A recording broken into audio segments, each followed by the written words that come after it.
Where do we go from here? It's interesting, isn't it? Because at a time when Australia's economy relies more than ever on the Chinese economic recovery on the other side of this pandemic, you have this situation arising. Is it wise for Canberra to be pursuing this right now? Well, I've said that the timing is not well chosen, and the way we've gone about it has not been well chosen. The important thing is with these international efforts is to work in good company, and rather than coming out by ourselves ahead of others and calling for this inquiry, we should have been doing a lot of diplomatic work in the background. Of course, the world will want to have an inquiry, but there's no point calling for an inquiry if China's not going to be part of that either. We need to understand what went on, but it's how you go about it is so important.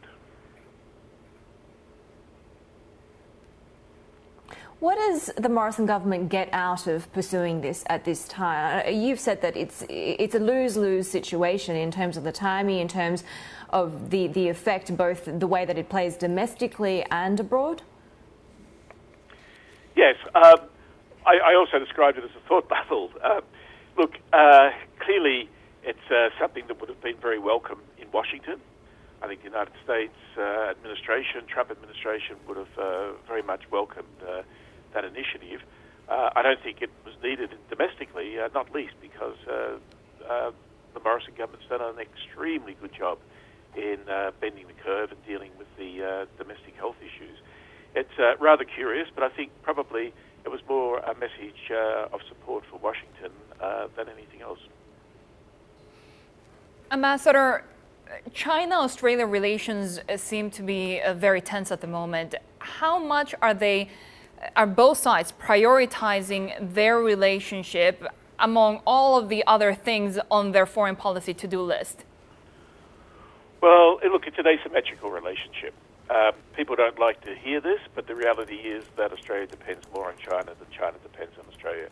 Sure, we're a very big supplier of iron ore, but one reason why that trade's gone so well in the last couple of years is because Brazil has had some major problems with its tailing dams, and so Vale is unable to put the volumes in the market that China wants, and so China turns to Australia. My concern really is I think that increasingly Beijing looks at Australia and thinks, well, who cares about the relationship?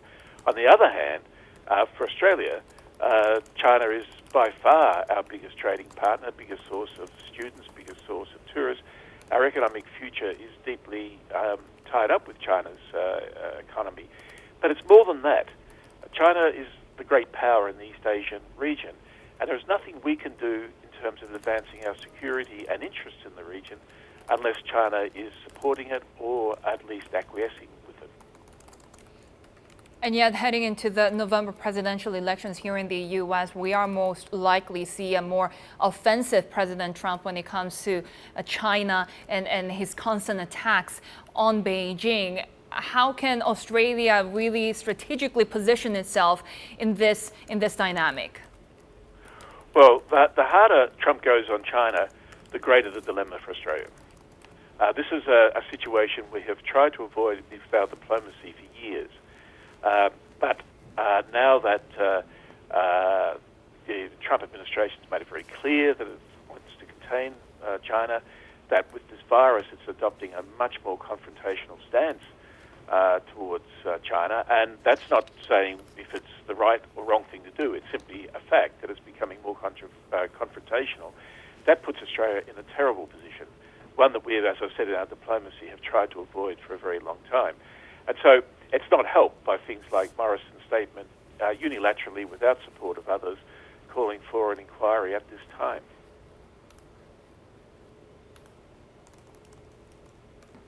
Ambassador, we've seen, a very different approach when it comes to the kind of wolf warrior or so-called wolf warrior approach to diplomacy from Beijing, right? You see various Chinese ambassadors on Twitter essentially getting into Twitter arguments and responding to people. Is that, something that you would have engaged in your time? What do you, I guess, make of this new approach to be more hands-on, but also clearly more aggressive by Beijing's ambassadors? Yeah, well, look, first of all, they're acting on instructions from the capital. So this is coming from Beijing and probably from Xi Jinping directly himself. And it's not the normal practice of diplomacy. I think it shows a great vulnerability by China. It does nothing to enhance their soft power. In fact, it's counterproductive. And I think, as Alexander Downer, our former foreign minister, wrote in this morning's Financial Review, China needs to think more about how democracies work, because this sort of behaviour is utterly counterproductive. Now, the ambassadors on the ground know that, but they're acting on instructions. China has been diplomatically quite aggressive at times, but usually it has done it behind the scenes. And their ambassadors are capable of making very, very forceful representations, no matter how urbane and sophisticated they might appear in public. But this is new in having a slugging match like this in public, and I don't think it does China any good whatsoever. Ambassador, to your point, could Chinese diplomacy do better? We have seen so many faux pas during this pandemic, including sending substandard equipment to Europe and then touting themselves as heroes to domestic media. Yeah, look, I think the public relations, soft power dimensions of this have not been handled at all well. I mean, to be fair, China's been dealing with a massive crisis itself, and it's dealt with it in terms of the medical aspect of it extremely well, and it's moving very quickly to economic recovery. And the world, and particularly a country like Australia, depends very much on the Chinese economic engine starting to turn over again. But the soft power dimension hasn't been handled well at all, and I think that goes to a much more fundamental thing, that, if you like, the way you deal with these things in China is not how they play out well globally.